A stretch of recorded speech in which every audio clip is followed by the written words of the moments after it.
KCET 2026ರ result ಬಂದಾಗಿದೆ. ನಮಗೆ result ನೋಡಿ ಬಹಳಷ್ಟು ಶಾಕ್ ಆಗಿದ್ದಂತರೂ ಗ್ಯಾರಂಟಿ ಆಗಿದೆ.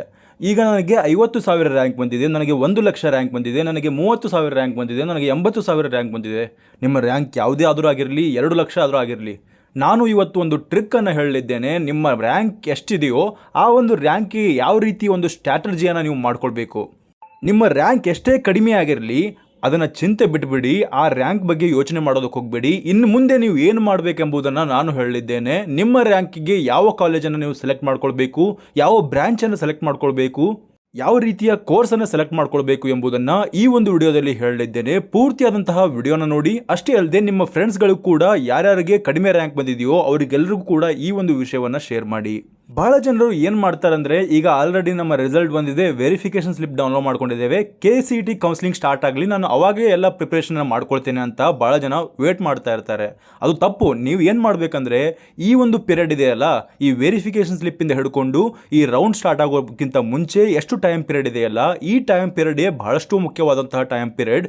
ಈ ಟೈಮ್ ಪೀರಿಯಡಲ್ಲಿ ನೀವು ಮಾಡಬೇಕಾದಂತಹ ಕೆಲಸವೇನೆಂದರೆ ಪ್ರಿಯಾರಿಟಿ ಆರ್ಡರನ್ನು ಮಾಡಬೇಕಾದದ್ದು. ಹೌದು, ಪ್ರಿಯಾರಿಟಿ ಆರ್ಡರನ್ನು ಹೇಗೆ ಮಾಡಬೇಕು ಎಂಬುದನ್ನು ಈ ಒಂದು ವಿಡಿಯೋದಲ್ಲಿ ನಾನು ಎಕ್ಸ್ಪ್ಲೇನ್ ಮಾಡಲಿದ್ದೇನೆ.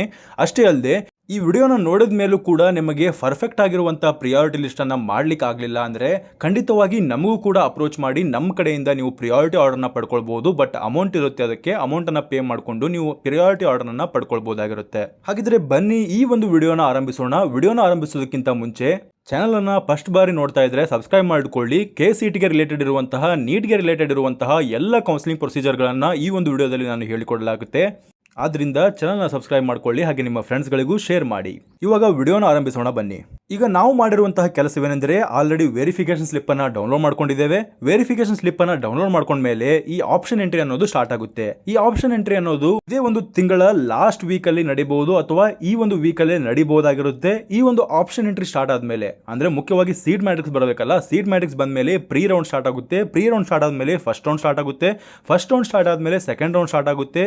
ಈ ಒಂದು ಪೀರಿಯಡ್ ಇದೆಯಲ್ಲ, ಈ ಪೀರಿಯಡ್ ಅಲ್ಲಿ ನೀವು ಬಹಳಷ್ಟು ಕಾನ್ಸಂಟ್ರೇಟ್ ಮಾಡಿ ಆಪ್ಷನ್ ಎಂಟ್ರಿಯನ್ನು ಮಾಡಿದ್ರೆ ನಿಮಗೆ ಖಂಡಿತವಾಗಿ ಚೆನ್ನಾಗಿರುವಂಥ ಕಾಲೇಜ್ ಸಿಗುತ್ತೆ ನಿಮ್ಮ ರ್ಯಾಂಕ್ಗೆ ಅನುಗುಣವಾಗಿ. ಅಯ್ಯೋ, ನನ್ನ ರ್ಯಾಂಕ್ ಕಡಿಮೆ ಬಂದಿದೆ ಅಂತ ನೀವು ಇನ್ನೂ ಯೋಚನೆ ಮಾಡ್ಕೊಂಡು ಕೂತ್ಕೊಂಡ್ಬಿಟ್ರೆ ನೀವು ಮುಂದೆ ಮಾಡುವಂಥ ಕೆಲಸವನ್ನು ಕೂಡ ಕರೆಕ್ಟಾಗಿ ಮಾಡೋದಿಲ್ಲ. ಮುಂದೆ ಸಿಗುವಂಥ ಕಾಲೇಜ್ ಕೂಡ ಚೆನ್ನಾಗಿರದೇ ಇರುವಂಥ ಕಾಲೇಜ್ ಸಿಗುವಂಥ ಚಾನ್ಸಸ್ ಇರುತ್ತೆ. ಅಪ್ರಾಕ್ಸಿಮೇಟ್ಲಿ ನಾನು ಈ ಒಂದು ಮಂತನ್ನು ಹಾಕಿದ್ದೇನೆ, ಬಟ್ ಇದೇ ರೀತಿ ಆಗ್ಬೋದು. ಇಲ್ಲಾಂದರೆ ಆಗಸ್ಟ್ ಒಳಗಡೆ ಎಲ್ಲ ಮುಗಿದು ಹೋಗ್ಬೋದಾಗಿರುತ್ತೆ. ಬಟ್ ಸೆಪ್ಟೆಂಬರ್ವರೆಗೆ ಎಲ್ಲ ಕೌನ್ಸಿಲಿಂಗ್ ಪ್ರೊಸೀಜರ್ ಮುಗಿದು ಹೋಗುತ್ತೆ. ಆದರೆ ನೀವು ಫಸ್ಟ್ ರೌಂಡ್ ಮತ್ತು ಸೆಕೆಂಡ್ ರೌಂಡಲ್ಲೇ ಸೀಟ್ ನಿಮಗೆ ಸಿಕ್ಕಿರುವಂಥ ಸೀಟು ನಿಮಗೆ ಇಷ್ಟವಾಗಿದ್ದರೆ ಸೀಟ್ ಹೋಗಿ ಅಡ್ಮಿಷನ್ ಮಾಡ್ಕೊಂಡ್ಬಿಡ್ತೀರಾ, ಅಥವಾ ನೀವು ಇನ್ನೂ ಮುಂದೆ ಪ್ರೊಸೀಡ್ ಮಾಡಿ ಕಾಲೇಜ್ ಚೆನ್ನಾಗಿರುವಂಥ ಕಾಲೇಜನ್ನು ತೆಗೆದುಕೊಳ್ತೀರಾ. ಈ ಪೂರ್ತಿ ಕೌನ್ಸಿಲಿಂಗ್ ಪ್ರೊಸೀಜರ್ ಬಗ್ಗೆ ನಾನು ಇನ್ನೂ ಬಹಳಷ್ಟು ವಿಡಿಯೋಗಳನ್ನು ಮಾಡಲಿದ್ದೇನೆ, ಅದರ ಬಗ್ಗೆ ಟೆನ್ಷನ್ ತೆಗೆದುಕೊಳ್ಳೋದಕ್ಕೆ ಹೋಗಬೇಡಿ. ಈಗ ಬನ್ನಿ ನಾವು ಮಾತನಾಡುವಂತಹ ಪ್ರಿಯಾರಿಟಿ ಆರ್ಡರ್ ಹೇಗೆ ಮಾಡಬೇಕೆಂಬುದನ್ನು ತಿಳ್ಕೊಳ್ಳೋಣ. ಈಗ ನನಗೆ 40,000 ರ್ಯಾಂಕ್ ಬಂದಿದೆ ಅಂತ ಅನ್ಕೊಂಡ್ಬಿಡ್ತೇನೆ. ನಾನು 40,000 ರ್ಯಾಂಕಲ್ಲಿ ಇದೊಂದು ಗುಡ್ ರ್ಯಾಂಕಾ ಅಂತ ಥಿಂಕ್ ಮಾಡ್ಬೇಕು ನಾನು. ಈಗ ಎಕ್ಸಾಂಪಲ್ ಆಗಿ ನಿಮ್ಮ ರ್ಯಾಂಕ್ 40,000 ಬಂದಿದೆ ಅಂತ ಅನ್ಕೊಳ್ಳಿ. ಆ ಒಂದು ರ್ಯಾಂಕ್ ಇದೆಯಲ್ಲ, ಆ ರ್ಯಾಂಕ್ ಚೆನ್ನಾಗಿರುವಂಥ ರ್ಯಾಂಕಾ ಅನ್ನೋದನ್ನು ತಿಳ್ಕೊಳ್ಳಿ. ಈಗ ನೋಡಿ, ನಿಮ್ಮ ರ್ಯಾಂಕ್ ಏನಾದರೂ 5,000 ಒಳಗಡೆ ಇದ್ದರೆ, 5,000 ಒಳಗಡೆ ಇದ್ದರೆ ಇದು ಗುಡ್ ಕಾಂಪಿಟೇಟಿವ್ ಟೈರ್ ಅಂತ ಕರಿಬೋದು. ಇದರಲ್ಲಿ ನಿಮಗೆ ಚೆನ್ನಾಗಿರುವಂಥ ಕಾಲೇಜ್ಗಳು ಸಿಗ್ತವೆ. ಅಷ್ಟೇ ಅಲ್ಲದೆ ಕಾಂಪಿಟೇಷನ್ ಕೂಡ ಜಾಸ್ತಿ ಇರುತ್ತೆ. ನೀವು ಚೆನ್ನಾಗಿರುವಂಥ ಕಾಲೇಜ್ ಸೆಲೆಕ್ಷನ್ ಮಾಡ್ಕೊಳ್ಳೋದು ಬಹಳಷ್ಟು ಅನಿವಾರ್ಯವಾಗಿರುತ್ತೆ. ಇದನ್ನು ಮಾಡೋದಕ್ಕೆ ನೀವು ಕರೆಕ್ಟಾಗಿರುವಂಥ ಕಾಲೇಜನ್ನು ಆಪ್ಷನ್ ಎಂಟ್ರಲ್ಲಿ ಹಾಕಿಬಿಟ್ರೆ ನೀವು ಟೆನ್ಷನ್ ಇರೋದಿಲ್ಲ, ನಿಮಗೆ ಚೆನ್ನಾಗಿರುವಂಥ ಕಾಲೇಜ್ ಸಿಗುತ್ತೆ. ಈಗ ಎರಡನೇದಾಗಿ 10,000ದಿಂದ 40,000 ಬಂದಿರ್ತಾರಲ್ಲ, ಇದೊಂದು ಎವರೇಜ್ ರ್ಯಾಂಕ್ ಆದರೆ ಈ ಒಂದು ರ್ಯಾಂಕ್ ರೇಂಜಲ್ಲಿ ಇರ್ತಾರಲ್ಲ, ಇದನ್ನು ನೀವೇನು ಮಾಡಬೇಕಂದ್ರೆ ಗುಡ್ ಆಪ್ಷನ್ಸ್ಗಳನ್ನು ಮಾತ್ರ ಆಪ್ಷನ್ ಎಂಟ್ರಿಲಿ ಹಾಕ್ಕೊಂಡು ನೀವು ಚೆನ್ನಾಗಿರುವಂಥ ಕಾಲೇಜನ್ನು, ಚೆನ್ನಾಗಿರುವಂಥ ಕೋರ್ಸನ್ನು ಸೆಲೆಕ್ಷನ್ ಮಾಡ್ಕೊಳ್ಬೇಕು. ಅದರ ಜೊತೆಗೆ 50,000 ಮೇಲ್ಗಡೆ ರ್ಯಾಂಕ್ ಬಂದಿದ್ದರೆ ಈ ಒಂದು ರ್ಯಾಂಕ್ ಇದೆಯಲ್ಲ, ಇದನ್ನು ಲೋ ರ್ಯಾಂಕ್ ಅಂತ ಕರಿಬೋದು. ಲೋ ರ್ಯಾಂಕ್ ಅಂದ್ರೇನು? ಈ ಒಂದು ರ್ಯಾಂಕಿಗೆ ನೀವು ಅಗ್ರೆಸಿವ್ ಆಗಿರುವಂಥ ಸ್ಟ್ರಾಟಜಿಯನ್ನು ಯೂಸ್ ಮಾಡಬೇಕು. ಚೆನ್ನಾಗಿರುವಂಥ ಸ್ಟ್ರಾಟಜಿಯನ್ನು ಯೂಸ್ ಮಾಡಿಕೊಂಡು ಚೆನ್ನಾಗಿರುವಂಥ ಕಾಲೇಜನ್ನು ಕೂಡ ನೀವು ಪಡ್ಕೊಳ್ಬೋದಾಗಿರುತ್ತೆ. ಅದನ್ನು ಹೇಗೆ ಎಂಬುದನ್ನು ಈ ಒಂದು ವಿಡಿಯೋದಲ್ಲಿ ತಿಳಿಸಿಕೊಡಲಿದ್ದೇನೆ. ಈಗ ನೋಡಿ, 40,000 ರ್ಯಾಂಕ್ ಬಂದಿದೆ. ಇದೊಂದು ಎವರೇಜ್ ರ್ಯಾಂಕ್ ಅಂತ ತಿಳ್ಕೊಳ್ಳೋಣ. 2026ರಲ್ಲಿ ನಾವೀಗ ಸ್ಮಾರ್ಟ್ ಚಾಯ್ಸ್ ಎಂಟ್ರಿಯನ್ನು ಹೇಗೆ ಮಾಡಬೇಕೆಂಬುದನ್ನು ನಾನು ನಿಮಗೆ ತಿಳಿಸಿಕೊಡ್ತೇನೆ. ನೋಡಿ, ನೀವು ಎಷ್ಟು ರ್ಯಾಂಕನ್ನು ಪಡೆದುಕೊಂಡಿದ್ದೀರಿ, ನಾನು ಆವಾಗಿಂದ ಹೇಳ್ತಾ ಇದ್ದೇನೆ, ಎಷ್ಟು ರ್ಯಾಂಕನ್ನು ಪಡೆದುಕೊಂಡಿದ್ದೀರಿ ಅದು ಇಂಪಾರ್ಟೆಂಟ್ ಅಲ್ಲ. ನೀವು ಮಾಡುವಂತಹ ಆಪ್ಷನ್ ಎಂಟ್ರಿ ಭಾಳಷ್ಟು ಇಂಪಾರ್ಟೆಂಟ್ ಆಗಿರುತ್ತೆ. ಆಪ್ಷನ್ ಎಂಟ್ರಿಯನ್ನು ಮಾಡಿಕೊಂಡು ಕಡಿಮೆ ರ್ಯಾಂಕ್ ಇದ್ದರೂ ಕೂಡ ಚೆನ್ನಾಗಿರುವಂಥ ಕಾಲೇಜನ್ನು ನೀವು ಹೇಗೆ ಪಡೆದುಕೊಳ್ಬೇಕು ಎಂಬುದನ್ನು ಎಕ್ಸ್ಪ್ಲೇನ್ ಮಾಡಲಿದ್ದೇನೆ. ಬನ್ನಿ. ನಾನು ಕೂಡ ನೋಡಿದ್ದೇನೆ, ಭಾಳಷ್ಟು ವರ್ಷಗಳಿಂದ ಕೆಲವೊಂದು ವಿದ್ಯಾರ್ಥಿಗಳ ರ್ಯಾಂಕ್ 40,000 ಇದ್ದರೂ ಕೂಡ ಚೆನ್ನಾಗಿರುವಂಥ ಕೋರ್ಸನ್ನು ತೆಗೆದುಕೊಂಡಿರ್ತಾರೆ, ಚೆನ್ನಾಗಿರುವಂಥ ಕಾಲೇಜನ್ನು ತೆಗೆದುಕೊಂಡಿರ್ತಾರೆ. ಕೆಲವೊಬ್ಬರಿಗೆ ಲ್ಯಾಕ್ ಆಫ್ ನಾಲೆಡ್ಜಿಂದ ಆಪ್ಷನ್ ಎಂಟ್ರಿಯಲ್ಲಿ ತಪ್ಪನ್ನು ಮಾಡಿ ಚೆನ್ನಾಗಿರದೇ ಇರುವಂಥ ಕಾಲೇಜನ್ನು ಕೂಡ ಪಡೆದುಕೊಂಡಿರ್ತಾರೆ. ಕೆಲವೊಂದು ಜನಕ್ಕೆ ಎಷ್ಟು ಹೇಳಿದರೂ ಕೂಡ ಆಪ್ಷನ್ ಎಂಟ್ರಿಯನ್ನು ಹೇಗೆ ಮಾಡಬೇಕು ಎಂಬುದನ್ನು ಕೂಡ ತಿಳಿದುಕೊಳ್ಳದೇ ಆಪ್ಷನ್ ಎಂಟ್ರಿಯನ್ನು ಮಾಡಿರ್ತಾರೆ. ಲೋ ಲೆವೆಲ್ ಕಾಲೇಜ್ ನಮಗೆ ಸಿಗುತ್ತೆ ಅಂದ ತಕ್ಷಣ ಅದನ್ನು ನಾವು ಮೇಲೆ ಹಾಕೊಂಡ ತಕ್ಷಣ ನಮಗೆ ಗ್ಯಾರಂಟಿಯಾಗಿ ಸಿಗುತ್ತೆ ಅಂತ ಅನ್ಕೊಂಡ್ಬಿಡ್ತಾರೆ. ಅದು ತಪ್ಪಾಗಿರುತ್ತೆ. ನಿಮಗೆ ಯಾವ ಕಾಲೇಜ್ ಸಿಗೋದಿಲ್ವೋ ಅಂತಹ ಕಾಲೇಜನ್ನು ಮೇಲೆ ಹಾಕೊಳ್ಬೇಕು, ಯಾವ ಕಾಲೇಜ್ ಸಿಗುವಂತೆ ಇರುತ್ತೋ ಅಂತಹ ಕಾಲೇಜನ್ನು ಕೆಳಗಡೆ ಹಾಕೊಳ್ಬೇಕು. ಈ ಎಲ್ಲ ಸ್ಟ್ರಾಟಜಿಯನ್ನು ನಿಮಗೆ ಹೇಳ್ತೇನೆ, ಬನ್ನಿ ಈಗ ಸ್ಟಾರ್ಟ್ ಮಾಡೋಣ.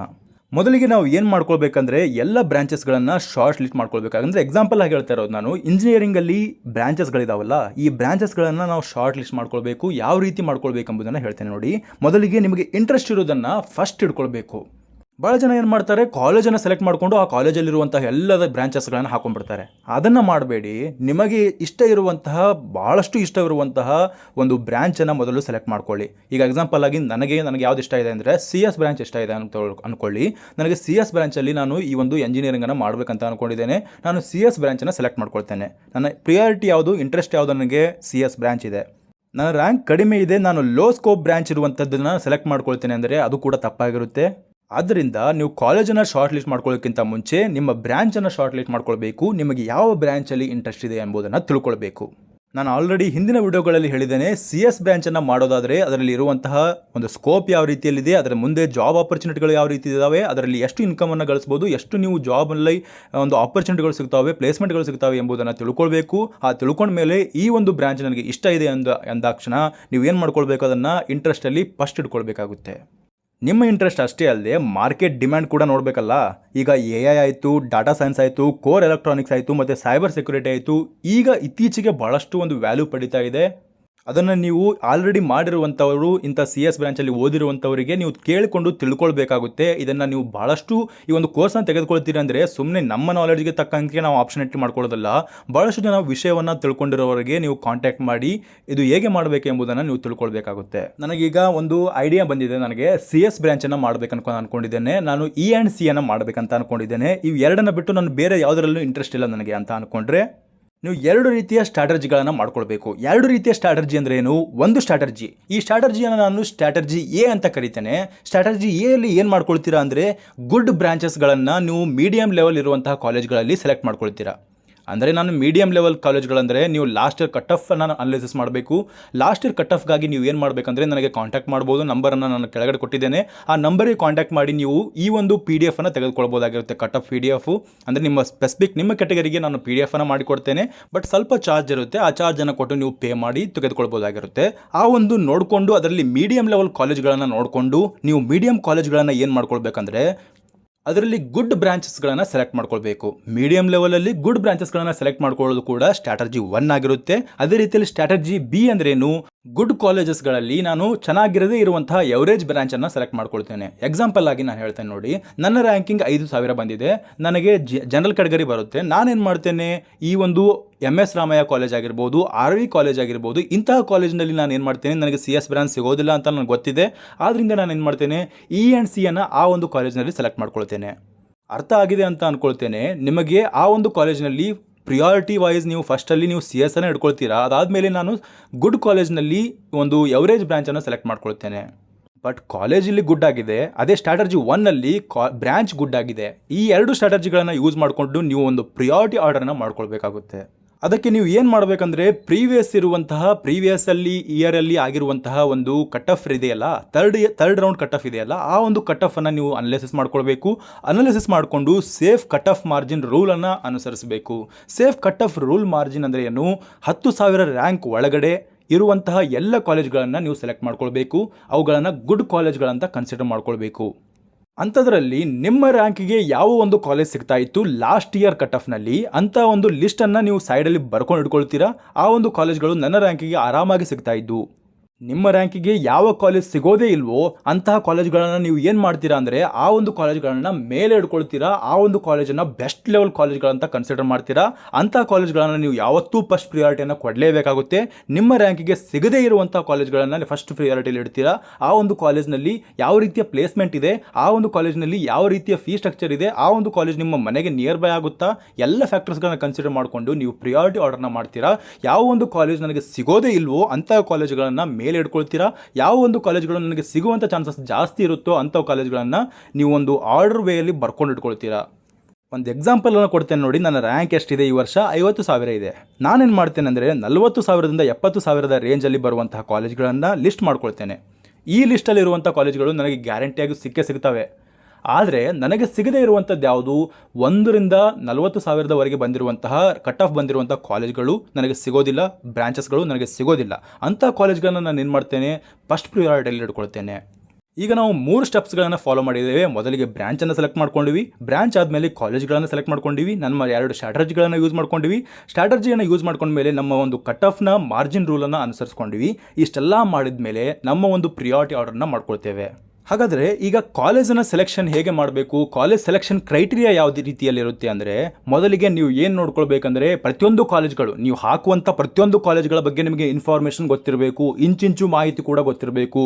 ಈಗ ಕಾಲೇಜ್ ಸಿಕ್ಕ ಮೇಲೆ ನನಗೆ ಆ ಕಾಲೇಜ್ ಬೇಡ ಆಗಿತ್ತು ಮಾರಾಯ, ನಾನು ಕಾಲೇಜಿಗೆ ಹೋಗಿ ಅದನ್ನು ಕ್ಯಾನ್ಸಲ್ ಮಾಡ್ಕೊಳ್ತೇನೆ, ಕೆಇಗೆ ಹೋಗಿ ಕ್ಯಾನ್ಸಲ್ ಮಾಡ್ಕೊಳ್ತೇನೆ ಅಂದರೆ ಖಂಡಿತವಾಗಿ ಬರೋದಿಲ್ಲ. ಆ ಥರ ನೀವು ಸೆಕೆಂಡ್ ರೌಂಡ್ ಅಥವಾ ಸೆಕೆಂಡ್ ಎಕ್ಸ್ಟೆಂಡೆಡ್ ರೌಂಡಲ್ಲಿ ಹೋಗಿ ನಾನು ಕೆಇಯಲ್ಲಿ ಹೋಗಿ ನನಗೆ ಸಿಕ್ಕಿರುವಂಥ ಕಾಲೇಜನ್ನು ನೀವು ಕ್ಯಾನ್ಸಲ್ ಮಾಡಿಕೊಡಿ ಅಂತ ಹೇಳಿದ್ರೆ ಖಂಡಿತವಾಗಿ ಅವರು ಮಾಡೋದಿಲ್ಲ. ನಿಮ್ಮ ಹತ್ತಿರ ಫೈನನ್ನು ತೆಗೆದುಕೊಳ್ತಾರೆ. ಅಷ್ಟೇ ಅಲ್ಲದೆ ನಿಮಗೆ ಒಂದು ಪನಿಷ್ಮೆಂಟನ್ನು ಕೂಡ ಕೊಡ್ತಾರೆ. ಆದ್ದರಿಂದ ಹೇಳ್ತಾ ಇರೋದು, ಈ ರೀತಿ ನೀವು ಮಾಡಬಾರ್ದು. ಎಲ್ಲ ಕಾಲೇಜ್ಗಳ ಬಗ್ಗೆ ಇಂಚಿಂಚು ಮಾಹಿತಿಯನ್ನು ನೀವು ಎಲ್ಲಾದರೂ ತೆಗೆದುಕೊಳ್ಳಿ. ಆ ಒಂದು ಮಾಹಿತಿಯನ್ನು ತೆಗೆದುಕೊಂಡು ಆ ಕಾಲೇಜ್ನಲ್ಲಿ ಯಾವ ರೀತಿಯಲ್ಲಿ ಪ್ಲೇಸ್ಮೆಂಟ್ ಇದೆ, ಆ ಕಾಲೇಜ್ನ ಫೀ ಸ್ಟ್ರಕ್ಚರ್ ಏನಿದೆ, ಆ ಒಂದು ಕೋರ್ಸ್ನ ಫೀ ಸ್ಟ್ರಕ್ಚರ್ ಏನಿದೆ, ಅದರ ಲೊಕೇಶನ್ ಎಲ್ಲಿ ಬರುತ್ತೆ, ಆ ಲೊಕೇಶನಲ್ಲಿ ಅದಕ್ಕೆ ಪ್ರೊವೈಡೆಡ್ ಇರುವಂತಹ ಎಲ್ಲ ರೀತಿಯ ಫೆಸಿಲಿಟೀಸ್ಗಳು ಇದಾವ ಇಲ್ವಾ ಅನ್ನೋದನ್ನು ನೀವು ಕೂಡ ತಲೆಯಲ್ಲಿಟ್ಟುಕೊಳ್ಬೇಕಾಗುತ್ತೆ. ಇವೆಲ್ಲವನ್ನ ತಿಳಿದೇನೆ ನಾನು ಏನು ಮಾಡ್ತೇನೆ, ಆಪ್ಷನ್ ಎಂಟ್ರಿ ಬಂದಪ್ಪ, ಆಪ್ಷನ್ ಎಂಟ್ರಿಯಲ್ಲಿ ನಾನು ಆಪ್ಷನ್ ಎಂಟ್ರಿಯಲ್ಲಿ ಕಾಲೇಜ್ಗಳನ್ನು ಹಾಕಬೇಕು ಅಂತ ಅಂದ್ಕೊಂಡು ಹಿಂದಿನ ಯಾವುದೋ ಒಂದು ಲಿಸ್ಟನ್ನು ತೆಗೆದುಕೊಂಡು ಸುಮ್ಮನೆ ಹಾಕಿಬಿಡೋದಲ್ಲ. ಆ ಕಾಲೇಜ್ಗಳ ಬಗ್ಗೆ ಇಂಚಿಂಚು ಮಾಹಿತಿಗಳು ಕೂಡ ನಿಮಗೆ ಗೊತ್ತಿರಬೇಕು. ಅದೇ ಒಂದು ಕಾಲೇಜಿನಲ್ಲಿ ನೀವು 5 ವರ್ಷಗಳ ಕಾಲ ಓದಬೇಕಾಗಿರೋದ್ರಿಂದ ಆ ಒಂದು ಕಾಲೇಜಿನ ಬಗ್ಗೆ ಪೂರ್ತಿ ಮಾಹಿತಿ ನಿಮಗೆ ಗೊತ್ತೇ ಇರಬೇಕಾಗಿರುತ್ತೆ. ಹಾಗೆ ಆ ಒಂದು ಲೊಕೇಶನ್ ಬಗ್ಗೆ ನಿಮಗೆ ಗೊತ್ತಿರಬೇಕು. ಬೆಂಗಳೂರು, ಮೈಸೂರು, ಮಂಗಳೂರು ಈ ಸೆಂಟರ್ ಇರುತ್ತವಲ್ಲ, ಇಂಡಸ್ಟ್ರಿ ಮತ್ತು ಇಂಟರ್ನ್ಶಿಪ್ ಆಗಿರ್ಬೋದು ಮತ್ತು ನೆಟ್ವರ್ಕ್ ವಿಸಿಬಿಲಿಟಿ ಆಗಿರ್ಬೋದು, ಎಲ್ಲವೂ ಕೂಡ ಚೆನ್ನಾಗಿರೋದ್ರಿಂದ ಇಂಥ ಪ್ಲೇಸಲ್ಲಿ ನೀವು ಸೆಲೆಕ್ಟ್ ಮಾಡ್ಕೊಳ್ಬೇಕು ಈ ಇಂಜಿನಿಯರಿಂಗ್ ಕೋರ್ಸನ್ನು.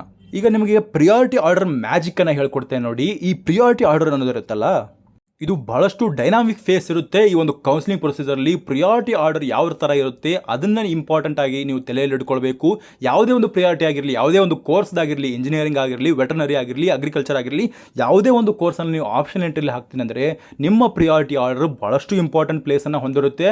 ಆ ಒಂದು ಪ್ರಿಯಾರಿಟಿ ಆರ್ಡರ್ ಮೇಲೆ ಪೂರ್ತಿ ಕೌನ್ಸಿಲಿಂಗ್ ನಿಂತ್ಕೊಂಡಿರುತ್ತೆ. ಆ ಒಂದು ಪ್ರಿಯಾರಿಟಿ ಆರ್ಡರ್ನ ನಿಮಗೆ ಮಾಡೋದಕ್ಕೆ ಬರಲಿಲ್ಲ ಅಂದರೆ ಖಂಡಿತವಾಗಿ ಟೆನ್ಷನ್ ತೆಗೆದುಕೊಳ್ಳೋಕೆ ಹೋಗಬೇಡಿ. ಈ ಒಂದು ಕೆಳಗೆ ಕಾಣಿಸುತ್ತಿರುವಂಥ ನಂಬರನ್ನು ನೀವು ಕಾಂಟ್ಯಾಕ್ಟ್ ಮಾಡಬಹುದಾಗಿರುತ್ತೆ. ಮುಂದುವರೆದು ನೀವು ಯಾವುದೇ ಒಂದು ಚಾಯ್ಸಸ್ಗಳನ್ನು ಹಾಕಿ ಸ್ಟ್ರಿಕ್ಟ್ಲಿ ಡಿಕ್ರೀಸಿಂಗ್ ಆರ್ಡರಲ್ಲಿ ನಿಮಗೆ ಇಂಟ್ರೆಸ್ಟ್ ಇರುವಂತಹ ಕಾಲೇಜ್ಗಳನ್ನು ಹಾಕಬೇಕಂತ ಇಲ್ಲಿವರೆಗೂ ಎಕ್ಸ್ಪ್ಲೇನ್ ಮಾಡಿದ್ದೇನೆ. ಮೊದಲಿಗೆ ಟಾಪ್ ಲೆವೆಲ್ ಕಾಲೇಜ್ಗಳನ್ನು ಹಾಕ್ತೀರಾ, ಅದರ ಜೊತೆಗೆ ಮೀಡಿಯಂ ಲೆವೆಲ್ ಕಾಲೇಜ್ಗಳನ್ನು ಹಾಕ್ತೀರಾ, ಮತ್ತು ಸೇಫ್ ಮ್ಯಾಚ್ ಆಗುವಂಥ ಕಾಲೇಜ್ಗಳನ್ನು ಹಾಕ್ತೀರಾ, ನಿಮ್ಮ ರ್ಯಾಂಕಿಗೆ ಮ್ಯಾಚ್ ಆಗುವಂಥ ಕಾಲೇಜ್ಗಳನ್ನು ಹಾಕ್ತೀರಾ. ಈ ರೀತಿಯಲ್ಲಿ ಒಂದು ಪ್ರಿಯಾರಿಟಿ ಆರ್ಡರ್ನ ಮುಂಚೆಯೇ ಮಾಡಿಕೊಂಡು ಆಪ್ಷನ್ ಎಂಟ್ರಿಯಲ್ಲಿ ಹಾಕಬೇಕಾಗುತ್ತೆ. ನಿಮ್ಮ ರ್ಯಾಂಕನ್ನು ನೀವು ನೋಡ್ಕೊಳ್ಳೋಕ್ಕೆ ಹೋಗಬಾರ್ದ್ರಿ. ನೀವು ನಿಮ್ಮ ರ್ಯಾಂಕ್ 1 ಲಕ್ಷ ಇರಲಿ, ನನಗೆ ಆರ್ ವಿ ಕಾಲೇಜ್ ಸಿಗೋದಿಲ್ಲ ಅಂತ ಗೊತ್ತಿದೆ ನಿನಗೆ, ಆದರೆ ನೀವು ಆರ್ ವಿ ಕಾಲೇಜನ್ನೇ ಫಸ್ಟ್ ಹಾಕಬೇಕಾಗುತ್ತೆ. ನಮಗೆ 1 ಲಕ್ಷಕ್ಕೆ ಈ ಕಾಲೇಜ್ ಸಿಗುತ್ತೆ ಅಂತ ಅಂದ್ಕೊಂಡು ಅದೇ ಕಾಲೇಜನ್ನ ಮೇಲೆ ಹಾಕಿಬಿಟ್ರೆ ನಿಮಗೆ ಬೇರೆ ಆಪ್ಷನ್ಗಳಿರಲ್ಲ. ನೀವು ಆಪ್ಷನ್ ಎಂಟ್ರಿಯಲ್ಲಿ 100 ಕಾಲೇಜಲ್ಲ, 200 ಕಾಲೇಜಲ್ಲ, 300 ಕಾಲೇಜಲ್ಲ, ನೀವು ಎಷ್ಟು ಬೇಕಾದರೂ ಕಾಲೇಜ್ಗಳನ್ನು ಆಪ್ಷನ್ ಎಂಟ್ರಿಯಲ್ಲಿ ಹಾಕ್ಬೋದು. ಆದರೆ ನಿಮಗೆ ಸಿಗದೇ ಇರುವಂಥದ್ದನ್ನು ಯಾವಾಗಲೂ ಮೇಲೆ ಹಾಕಬೇಕಾಗಿರುತ್ತೆ. ನಿಮಗೆ 1 ಲಕ್ಷಕ್ಕೆ ಆರ್ ವಿ ಕಾಲೇಜಲ್ಲಿ 1 ಸೀಟ್ ಸಿಗೋದಿಲ್ಲ ಅಂತ ಗೊತ್ತಿದೆ ಅಂದರೂ ಕೂಡ ನೀವು ಆರ್ ವಿ ಕಾಲೇಜನ್ನೇ ಮೊದಲಿಗೆ ಹಾಕ್ತೀರಾ, ಆರ್ ವಿ ಕಾಲೇಜಲ್ಲಿ ಎಲ್ಲ ಬ್ರಾಂಚಸ್ಗಳನ್ನು ಹಾಕ್ತೀರಾ. ಆ ರೀತಿಯಲ್ಲಿ ನಿಮ್ಮ ಪ್ರಿಯಾರಿಟಿ ಆರ್ಡರ್ ಇರಬೇಕಾಗುತ್ತೆ. ಆದ್ದರಿಂದ ಇದೊಂದು ಗೋಲ್ಡನ್ ರೂಲ್ ಅಂತ ತಲೆಯಲ್ಲಿ ಇಟ್ಕೊಳ್ಳಿ. ನೀವು ಆಪ್ಷನ್ ಎಂಟ್ರಿ ಮಾಡುವಾಗ ಯಾವಾಗಲೂ ನಮಗೆ ಸಿಗದೇ ಇರುವಂಥ ಕಾಲೇಜನ್ನು ಮೇಲೆ ಇಡ್ತೀರಾ. ನೋಡಿ, ಈಗ ನಾನು ಇಲ್ಲೊಂದು ಎಕ್ಸಾಂಪಲ್ ಆಗಿ ನಿಮಗೆ ತೋರಿಸಿದ್ದೇನೆ. ಇದನ್ನು ಸ್ಕ್ರೀನ್ಶಾಟ್ ಹೊಡ್ಕೊಳ್ಳಿ, ಏನಾದರೂ ಮಾಡ್ಕೊಂಡು ಇಟ್ಕೊಳ್ಳಿ. ನೀವು ಲಾಸ್ಟ್ ಇಯರ್ ಕಟ್ ಆಫನ್ನು ಒಂದು ಪೇಪರಲ್ಲಿ ಬರ್ಕೊಳ್ಳಿ. ಎಲ್ಲ ಪೇಪರ್ ವರ್ಕ್ ಮಾಡಬೇಕು ನೀವು. ಈ ರೀತಿಯ ಒಂದು ಕಟ್ ಆಫ್ ಪ್ರಿಯಾರಿಟಿ ಆರ್ಡರ್ ಮಾಡ್ಕೊಳ್ತೀವಿ ಅಂದರೆ ಒಂದು ಪೇಪರ್ ಮತ್ತು ಪೆನ್ ವರ್ಕ್ ಮಾಡದೇ ಇದ್ದರೆ ಖಂಡಿತವಾಗಿ ನೀವು ಭಾಳಷ್ಟು ಸಫರ್ ಆಗ್ತೀರಾ ಒಂದು ಕೌನ್ಸಿಲಿಂಗ್ ಪ್ರೊಸೀಜರಲ್ಲಿ. ಆದ್ದರಿಂದ pen and paper work must and should ಅಂತ ಹೇಳ್ಬೋದಾಗಿರುತ್ತೆ. ಯಾವ ರೀತಿಯಲ್ಲಿ ನಿಮ್ಮ ಪ್ರಿಯಾರಿಟಿ ಆರ್ಡರ್ ಇರಬೇಕೆಂಬುದನ್ನು ನಾನು ಇಲ್ಲಿ ಮೆನ್ಷನ್ ಮಾಡಿದ್ದೇನೆ ನೋಡಿ. ಈ ರೀತಿಯಲ್ಲಿ ನೀವು ಈ ಒಂದು ಪ್ರಿಯಾರಿಟಿ ಆರ್ಡರನ್ನು ಮಾಡ್ಕೊಳ್ಬೇಕಾಗುತ್ತೆ. ಟೈರ್ 1 ಕಾಲೇಜಸನ್ನು, ಟೈರ್ 2 ಕಾಲೇಜ್ಗಳನ್ನು ಮತ್ತು ಟೈರ್ 2 ಕಾಲೇಜ್ಗಳನ್ನು ಸೇಫ್ CSE ಅನ್ನು ನೀವು ಸೆಲೆಕ್ಟ್ ಮಾಡ್ಕೊಳ್ಬೋದು. ಮತ್ತು ಟೈರ್ 3 ಕಾಲೇಜ್ಗಳನ್ನು ಈ ಒಂದು ಬ್ಯಾಕಪ್ ಕೋರ್ ಅಂತ ನೀವು ಸೆಲೆಕ್ಟ್ ಮಾಡಿಕೊಂಡು ಈ ರೀತಿಯ ಒಂದು ಅಲಾಟ್ಮೆಂಟ್ ಟಾರ್ಗೆಟ್ಗಳನ್ನು ನೀವು ಇಟ್ಕೊಳ್ಬೇಕಾಗುತ್ತೆ. ನಾನು ನಿಮ್ಗೆ ಹೇಳಿದೆ, ಆಪ್ಷನ್ ಎಂಟ್ರಿ ಮಾಡ್ಕೊಳ್ಳೋಕ್ಕೆ ಲಿಮಿಟ್ ಇರಲ್ಲ. 3,000 ಒಂದು ಕಾಲೇಜ್ಗಳನ್ನು ಕೂಡ ನೀವು ಆಪ್ಷನ್ ಎಂಟ್ರಿಲಿ ಹಾಕ್ಬೋದು ಅಂತ ಹೇಳಿದ್ನಲ್ಲ. ಆದರೆ ನೀವು ನಿಮಗೆ ಬೇಡವಾಗಿರುವಂಥ ಕಾಲೇಜ್ಗಳನ್ನು ಆಪ್ಷನ್ ಎಂಟ್ರಿಲಿ ಹಾಕಿಬಿಟ್ರೆ ಅದೇ ಕಾಲೇಜ್ ಸಿಕ್ಬಿಟ್ರೆ ಅವಾಗೇನು ಮಾಡ್ತೀರಾ? ಆದ್ದರಿಂದ ನಿಮಗೆ ಇಂಟ್ರೆಸ್ಟ್ ಇರುವಂತಹ 3,000 ಹಾಕಿ, 4,000 ಹಾಕಿ, ಎಷ್ಟು ಬೇಕಾದಷ್ಟು ಕಾಲೇಜ್ಗಳನ್ನು ಆಪ್ಷನ್ ಎಂಟ್ರಿಲಿ ಹಾಕಿ. ನಿಮಗೆ ಇಂಟ್ರೆಸ್ಟ್ ಇರುವಂಥ ಕಾಲೇಜ್ಗಳನ್ನು ಮಾತ್ರ ಆಪ್ಷನ್ ಎಂಟ್ರಿಲಿ ಹಾಕಬೇಕು. ನಿಮಗೆ ಆ ಒಂದು ಕಾಲೇಜ್ ಸಿಕ್ಕರೆ ಖಂಡಿತವಾಗಿ ನಾನು ಹೋಗೇ ಹೋಗ್ತೀನಿ ಅನ್ನೋದಾದರೆ ಮಾತ್ರ ಆಪ್ಷನ್ ಎಂಟ್ರಿಲಿ ಹಾಕಬೇಕು. ಈ ಒಂದು ಫಸ್ಟ್ ರೌಂಡ್ ಮತ್ತು ಪ್ರೀ ರೌಂಡಲ್ಲಿ ನೀವು ಎಷ್ಟು ಬೇಕಾದರೂ ಕಾಲೇಜ್ಗಳನ್ನು ಹಾಕ್ಬೋದು. ಆದರೆ ಸೆಕೆಂಡ್ ರೌಂಡ್ ಮತ್ತು ಎಕ್ಸ್ಟೆಂಡೆಡ್ ರೌಂಡಲ್ಲಿ ನಿಮಗೆ ಸಿಕ್ಕಿರುವಂಥ ಕಾಲೇಜನ್ನು ನೀವು ಅಡ್ಮಿಷನ್ ತೆಗೆದುಕೊಳ್ಳಬೇಕಾದ್ರಿಂದ ನೀವು ಕರೆಕ್ಟಾಗಿರುವಂಥ ಕಾಲೇಜ್ಗಳನ್ನು ಮಾತ್ರ ಆಪ್ಷನ್ ಎಂಟ್ರಿಲಿ ಇಡಬೇಕಾಗುತ್ತೆ. ಆದ್ದರಿಂದ ಎಲ್ಲದರ ಬಗ್ಗೆ ನೀವು ಯೋಚನೆ ಮಾಡಿಕೊಂಡು ಆಪ್ಷನ್ ಎಂಟ್ರಿ ಪ್ರಿಯಾರಿಟಿ ಆರ್ಡರನ್ನು ಮಾಡ್ಕೊಳ್ಬೇಕಾಗುತ್ತೆ. ಇನ್ನೊಂದು ಇಂಪಾರ್ಟೆಂಟ್ ಆಗಿರುವಂತಹ ಒಂದು ಮೆಥಡನ್ನು ಹೇಳ್ತೇನೆ, ಕಟ್ ಆಫ್ ಟ್ರೆಂಡ್ಸ್ ಬಗ್ಗೆ ಹೇಳ್ತೇನೆ. ನಿಮಗೆ ಗೊತ್ತಿರುತ್ತೆ ಇದು. ಈಗ ಫಸ್ಟ್ ರೌಂಡ್ ಮತ್ತು ಪ್ರೀ ರೌಂಡ್ ಆಗಿರ್ಬೋದು, ಸೆಕೆಂಡ್ ರೌಂಡ್ ಆಗಿರ್ಬೋದು, ಈ ಎಲ್ಲ ರೌಂಡ್ಗಳಲ್ಲಿ ಕಟ್ ಆಫ್ ಹೈ ಇರುತ್ತೆ. ಅಂದರೆ ಈ ಒಂದು ರೌಂಡಲ್ಲಿ ನೀಟ್ ವಿದ್ಯಾರ್ಥಿಗಳು ಕೂಡ ಪಾರ್ಟಿಸಿಪೇಟ್ ಮಾಡೋದ್ರಿಂದ ಈ ಒಂದು ರೌಂಡ್ಗಳಲ್ಲಿ ಕಟ್ ಆಫ್ ಭಾಳಷ್ಟು ಹೈ ಇರುತ್ತೆ. ಈ ಒಂದು ರೌಂಡಲ್ಲಿ ನೀವು ಸೀಟ್ ಸಿಕ್ಕಿಲ್ಲ ಅಂತ ಅಂದ್ಕೊಂಡು ಈ KCET ಕೌನ್ಸಿಲಿಂಗಿಂದ ಹೊರಗಡೆ ಹೋಗಿಬಿಡೋದು, ಮಾಡಲಿಕ್ಕೆ ಹೋಗಬಾರ್ದು. ಯಾಕಂದರೆ ಈ ಒಂದು ಮುಂದೆ ಬರುವಂತಹ ರೌಂಡ್ಗಳಿರ್ತಾವಲ್ಲ, ಎಕ್ಸ್ಟೆಂಡೆಡ್ ರೌಂಡ್ ಆಗಿರ್ಬೋದು ಮತ್ತು ಕ್ಯಾಶುವಲ್ ವೇಕೆನ್ಸೀಸ್ ರೌಂಡ್ ಆಗಿರ್ಬೋದು, ಇಂತಹ ರೌಂಡ್ಗಳಲ್ಲಿ ಕಟ್ ಆಫ್ ಭಾಳಷ್ಟು ಲೋ ಹೋಗಿಬಿಡುತ್ತೆ. ಕಟ್ ಆಫ್ ಲೋ ಹೋಗೋದಂದ್ರೇನು, ರ್ಯಾಂಕ್ ಜಾಸ್ತಿ ಆಗುತ್ತೆ. ಈ ರ್ಯಾಂಕ್ ಜಾಸ್ತಿ ಆಗೋದನ್ನೇ ಇಲ್ಲಿ ನಾನು ಗ್ರಾಫ್ ವೈಸ್ ತೋರಿಸಿದ್ದೇನೆ. ರ್ಯಾಂಕ್ ಜಾಸ್ತಿ ಆದರೆ 80,000 ರ್ಯಾಂಕ್ ಕಟ್ ಆಫ್ ಹೋಗಿಬಿಟ್ರೆ ಅದು ಕಟ್ ಆಫ್ ಅನ್ನತ್ತಾರೆ. ಅದಕ್ಕೆ ನಿಮ್ಗೆ ಗೊತ್ತಿದೆ, ಕಟ್ ಆಫ್ ಬಗ್ಗೆ ಮಾಹಿತಿ ನಿಮಗೆ ಗೊತ್ತಿದೆ ಅಂತ ಅಂದ್ಕೊಳ್ತೇನೆ. ರೌಂಡ್ 1ಅಲ್ಲಿ 2,000ಕ್ಕೆ ಸಿಕ್ಕಿದರೆ ಒಂದು ಕ್ಯಾಶುವಲ್ ವೇಕೆನ್ಸೀಸಲ್ಲಿ ಒಂದು 10,000 15,000ವರೆಗೆ ಹೋಗಿರುತ್ತೆ. ಈ ಒಂದು ಕಟ್ ಆಫಲ್ಲಿ ಲೋ ಕಟ್ ಆಫ್ ಹೋಗಿರುತ್ತೆ ಅಂತ ಹೇಳ್ಬೋದು. ಆದ್ದರಿಂದ ಈ ಒಂದು ಕೌನ್ಸಿಲಿಂಗ್ ಪ್ರೊಸೀಜರಲ್ಲಿ ನಿಮ್ಮ ಪೇಷನ್ಸ್ ಕೂಡ ಮ್ಯಾಟರ್ ಆಗುತ್ತೆ, ನಿಮ್ಮ ಒಂದು ಆಪ್ಷನ್ ಎಂಟ್ರಿ ಲಿಸ್ಟ್ ಕೂಡ ಮ್ಯಾಟರ್ ಆಗುತ್ತೆ. ಪ್ರತಿಯೊಂದು ಸ್ಟೆಪ್ ಇರುತ್ತಲ್ಲ, ನೀವು ಇಷ್ಟು ಲೈಟಾಗಿ ತೆಗೆದುಕೊಂಡ್ಬಿಟ್ರೆ ಈ ಒಂದು ಸ್ಟೆಪ್ಸ್ಗಳು ಕೂಡ ನಿಮ್ಮನ್ನು ಲೈಟಾಗಿ ತೆಗೆದುಕೊಂಡ್ಬಿಡುತ್ತೆ. ಈ ಒಂದು ಕೌನ್ಸಿಲಿಂಗ್ ಕೂಡ ನಿಮ್ಮನ್ನು ಲೈಟಾಗಿ ತೆಗೆದುಕೊಂಡು ಲೈಟಾಗಿರುವಂಥ ಕಾಲೇಜನ್ನು ನಿಮಗೆ ಕೊಟ್ಟು ಬಿಡುತ್ತೆ. ಆದ್ದರಿಂದ ಹೇಳೋದು, ಚೆನ್ನಾಗಿರುವಂಥ ಕಾಲೇಜನ್ನು ಸೆಲೆಕ್ಟ್ ಮಾಡ್ಕೊಳ್ಳೋದು ನಿಮ್ಮ ಈಗ ರೆಸ್ಪಾನ್ಸಿಬಿಲಿಟಿ ಆಗಿರುತ್ತೆ ನಿಮ್ಮ ರ್ಯಾಂಕಿಗೆ. ಇನ್ನೊಂದು ಸ್ಟ್ರಾಟಜಿಯನ್ನು ನಿಮಗೆ ಹೇಳ್ತೇನೆ. ನನಗೆ ಸಿಕ್ಕಿರುವಂಥ ಕಾಲೇಜ್ ನನಗೆ ಇಷ್ಟ ಇದೆ, 100% ಇಷ್ಟ ಇದೆ ನನಗೆ ಕಾಲೇಜಿಗೆ, ನಾನು ಹೋಗಿ ಜಾಯ್ನ್ ಆಗಿಬಿಡ್ತೇನೆ ಇದೇ ರೌಂಡಲ್ಲಿ. ತಪ್ಪು. ಈ ಒಂದು ತಪ್ಪನ್ನು ನೀವು ಮಾಡೋದಕ್ಕೆ ಹೋಗಬೇಡಿ. ನಿಮಗೊಂದು ಟ್ರಿಕ್ ಹೇಳ್ತಾ ಇದ್ದೇನೆ ನಾನು. ಏನು ಮಾಡಬೇಕಂದ್ರೆ, ನೀವು ಈಗ ಫಸ್ಟ್ ರೌಂಡಲ್ಲಿ ನನಗೊಂದು ಕಾಲೇಜ್ ಸಿಕ್ಕಿದೆ. ಈಗ ಎಕ್ಸಾಂಪಲ್ ಆಗಿ ನಮಗೆ MS ರಾಮಯ್ಯ ಕಾಲೇಜ್ ಸಿಕ್ಕಿದೆ. ನನಗೆ RV ಕಾಲೇಜ್ ಸಿಗ್ಬೋದಲ್ಲ, ನಾನು ವೇಟ್ ಮಾಡಿದರೆ RV ಕಾಲೇಜ್ ಸಿಗ್ಬೋದಲ್ಲ, ಯಾಕೆ MS ರಾಮಯ್ಯಗೆ ಹೋಗಿ ಜಾಯ್ನ್ ಆಗಲಿ ನಾನು? ಈ ಒಂದು ತಪ್ಪನ್ನೇ ಭಾಳ ವಿದ್ಯಾರ್ಥಿಗಳು ಮಾಡ್ತಾರೆ. ನನಗೆ MS ರಾಮಯ್ಯ ಕಾಲೇಜಲ್ಲಿ ಸೀಟ್ ಸಿಕ್ಬಿಟ್ಟಿದೆ, ಆ ಒಂದು ಸೀಟನ್ನು ನಾನು ಹೋಲ್ಡ್ ಮಾಡಿಕೊಂಡು ನಾನು ಮುಂದಿನ ರೋಡಿಗೆ ಹೋಗಿದ್ರೆ ಆ ಒಂದು ಸೀಟ್ ಬೇರೆಯವ್ರಿಗೆ ಹೋಗಿಬಿಡುತ್ತೆ ಅಂತ ನೀವು ಏನಾದರೂ ಮಿಸ್ಕನ್ಸೆಪ್ಷನ್ ಹೊಂದಿದ್ರೆ ತಪ್ಪು. ಆ ಒಂದು ಕಾಲೇಜನ್ನು ಹೋಲ್ಡ್ ಮಾಡಿಕೊಂಡು ನೀವು ಮುಂದಿನ ರೌಂಡ್ಗೆ ಹೋಗಿ, ಆವಾಗ ನಿಮಗೆ RV ಕಾಲೇಜ್ ಕೂಡ ಸಿಗ್ಬೋದಲ್ವಾ? ಇಲ್ಲ ಅಂದರೆ ನಿಮ್ಗೆ RV ಕಾಲೇಜ್ ಸಿಗಲಿಲ್ಲ ಅಂದರೆ MS ರಾಮಯ್ಯ ಕಾಲೇಜ್ ಆದರೂ ಇದ್ದೇ ಇರುತ್ತಲ್ವಾ? ಆದ್ದರಿಂದ ನೀವು ಕೊನೆಯ ರೌಂಡ್ವರೆಗೂ ಕೂಡ, ಸೆಕೆಂಡ್ ಎಕ್ಸ್ಟೆಂಡೆಡ್ ರೌಂಡ್ವರೆಗೂ ಕೂಡ ನಿಮಗೆ ಆಪರ್ಚುನಿಟಿ ಇದ್ದರೆ ನೀವು ಅದನ್ನು ಹೋಲ್ಡ್ ಮಾಡಿಕೊಂಡು ಕೊನೆಯ ರೌಂಡ್ವರೆಗೆ ಹೋಗಿ. ಇದು ಒಂದು ಸೀಕ್ರೆಟ್ ಟಿಪ್ ಆಗಿರುತ್ತೆ ನನ್ನ ಕಡೆಯಿಂದ. ಇಷ್ಟೆಲ್ಲ ಮಾಹಿತಿಯನ್ನು ಕೊಟ್ಟಿದ್ದೇನೆ. ಬಹಳಷ್ಟು ಯೋಚನೆ ಮಾಡಿ ಈ ಒಂದು ಪ್ರಿಯಾರಿಟಿ ಆರ್ಡರನ್ನು ಮಾಡ್ಕೊಳ್ಳೋದು ನಿಮ್ಮ ರೆಸ್ಪಾನ್ಸಿಬಿಲಿಟಿ ಆಗಿರುತ್ತೆ. ಈ ಒಂದು ವಿಷಯ ನಿಮಗೆ ಬಹಳಷ್ಟು ಇಷ್ಟವಾಗಿದೆ ಅಂತ ಅಂದ್ಕೊಳ್ತೇನೆ. ನಿಮಗೆ ಇಷ್ಟವಾಗಿದ್ದರೆ ಈ ಒಂದು ಚಾನಲನ್ನು ಸಬ್ಸ್ಕ್ರೈಬ್ ಮಾಡ್ಕೊಳ್ಳೋದ್ರ ಮೂಲಕ ನೀವು ಸಪೋರ್ಟ್ ಮಾಡ್ಬೋದು. ಹಾಗೆ ನಿಮ್ಮ ಫ್ರೆಂಡ್ಸ್ಗಳಿಗೂ ಈ ಒಂದು ವಿಷಯವನ್ನು ಶೇರ್ ಮಾಡಿ. ಧನ್ಯವಾದಗಳು.